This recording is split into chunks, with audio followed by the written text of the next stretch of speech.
vote বৰ্জন নকৰো কিন্তু বিজেপিক বৰ্জন কৰিম এই শ্লোগানেৰে হাতত বেনাৰ পোষ্টাৰ লৈ মাৰ্ঘেৰিটাৰ মহকুমাৰ বিভিন্ন প্ৰান্তৰ লগতে ডিগবৈ চহৰৰ ৰাজপথত চলাচল কৰা সৰু ডাঙৰ বাহনৰ লগতে দেৱালত পোষ্টাৰ লগাই এইবাৰ প্ৰতিবাদত নামিল আদিবাসী ছাত্ৰ সন্থা উল্লেখ্য যে আগন্তুক লোকসভা নিৰ্বাচনৰ দিন চমু চাপি অহাৰ সমান্তৰালকৈ এতিয়া আদিবাসী ছাত্ৰ সংগঠনটোৱে তেওঁলোকৰ সম্প্ৰদায়ৰ এজন প্ৰতিনিধি তথা ডিব্ৰুগড় লোকসভা সমষ্টিৰ বৰ্তমানৰ সাংসদ ৰামেশ্বৰ তেলীয়ে বাৰম্বাৰ তেওঁলোকৰ জনগোষ্ঠীটোৰ বাবে বিচৰা দাবীসমূহ আজি পৰ্যন্ত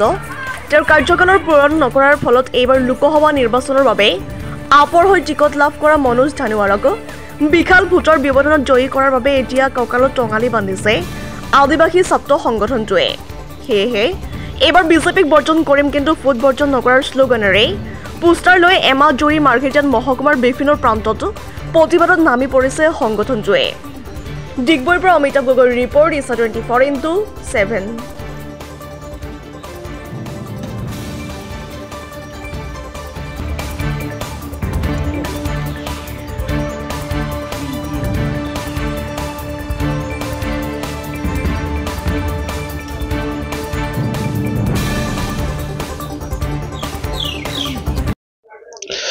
হয় নিশ্চয়কৈ যেহেতু আমাৰ অসমৰ লোকসভা নিৰ্বাচন নিচে সমাগম হৈ আহিছে আৰু এইখিনিতে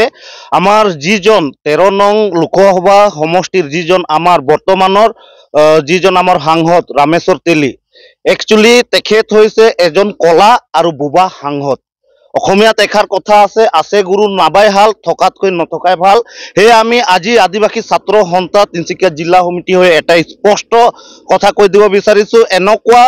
আমাক ৰামেশ্বৰ তেলী নিচিনা 4 গ্ৰেড এমপি নালাগে যিজন ৰামেশ্বৰ তেলীৰ আমি বিগত তেওঁৰ কাৰ্যকাল আমি চাইছো তেওঁ আমাৰ আদিবাসী জনগোষ্ঠীৰ পৰা গৈছো বুলি তেওঁ কয় কিন্তু তেওঁক আজি আমি চাইছো কোনোটো পাৰ্লিয়ামেণ্টত কোনো সময়ত এই পিছ পৰি থকা আদিবাসী লোকসকলৰ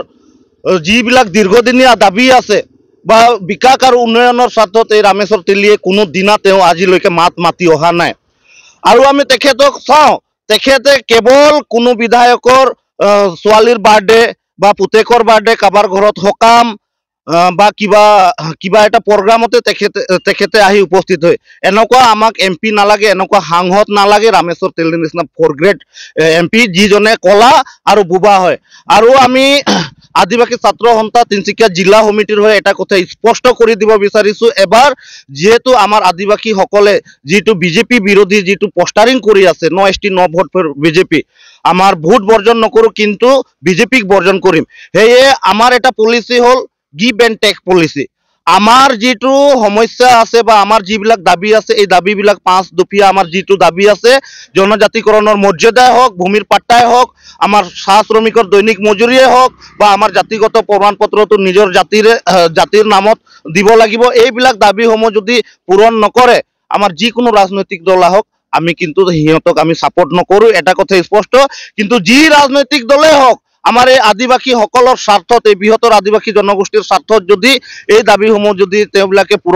পূৰণ কৰিব হিয়তক আমি ওপেনলি উলাই আমি সাপোৰ্ট কৰিম আৰু এনেকুৱাই ভোট দিম হিয়তি গণনা কৰিবলৈ পাহৰি যাব আৰু নিশ্চয় জয়ী হ'ব সমগ্ৰ অসমৰ লগতে আজি তিনিচুকীয়া জিলাত আদিবাসী ছাত্ৰ সন্থা তিনিচুকীয়া জিলা সমিতিৰ সবল নেতৃত্বত তিনিচুকীয়া জিলাৰ প্ৰতিটো গাঁও চাহ বাগিচা আদিবাসী অলোকিত ডমিনেট এলেকাবিলাকত বিজেপি বিৰোধী পোষ্টাৰিং বেনাৰ পোষ্টাৰ কাৰ্যসূচী চলি আছে অসমত বসবাস কৰা আদিবাসীসকল সুদীৰ্ঘ দিনৰ পৰা নিজৰ ন্যায্য প্ৰাপ্তি নিজৰ বাৰ্থ ৰাইট যেনে জনজাতিকৰণৰ মৰ্যাদা মাটিৰ পাট্টা জাতিগত প্ৰমাণপত্ৰ চাহ বাগিচা এলেকাত যিবিলাক স্কুল আছে সেই স্কুলৰ অৱস্থা আপোনালোকে চাব এতিয়াও বেঞ্চ ডেস্ক নাই একেবাৰে গৰু গোহালিৰ সমান সেই স্কুলবিলাক উন্নত আৰু বিজ্ঞানসন্মতভাৱে হওক বাগিচা এলেকাৰ যিবিলাক হস্পিটেল আছে সেই হস্পিটেলবিলাকত ডক্টৰ নাই